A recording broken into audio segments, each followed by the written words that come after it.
जीत जीत हम लोग। हाँ अच्छा सुनो भाई, अब तो हम लोग के एने डांस करता है तो हमने क्यों नहीं जाते। अब बीच में जब गाड़ी लड़ी तो भाई कोई ना कोई तो बैठ फटवे न करी। हाँ तो हम लोग ताली बजाते रहे लोग, लेकिन सब लोग तो कैमरा ले लेगा क्या से चलो।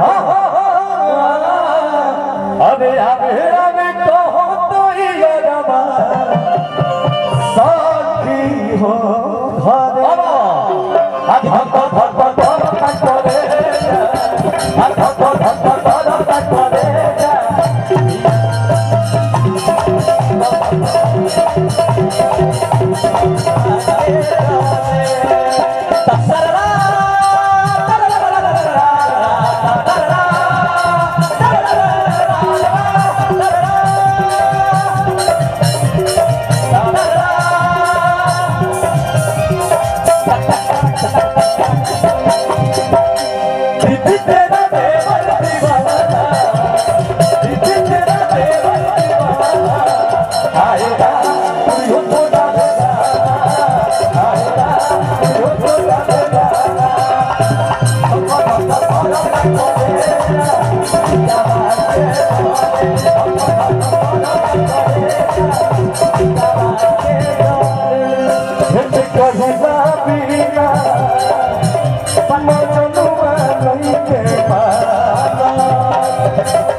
गार्जियन की तरफ से हजारों हजार रुपए का पुरस्कार, बार बार नमस्कार और आशीर्वाद की प्रतीक्षा भाई भैया।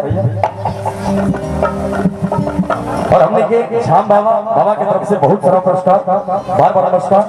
और इतनी बानी मजबूर बाकी मनवा हमारो करे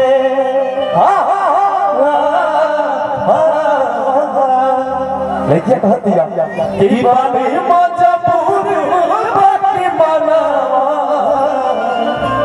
हमारो करे आधा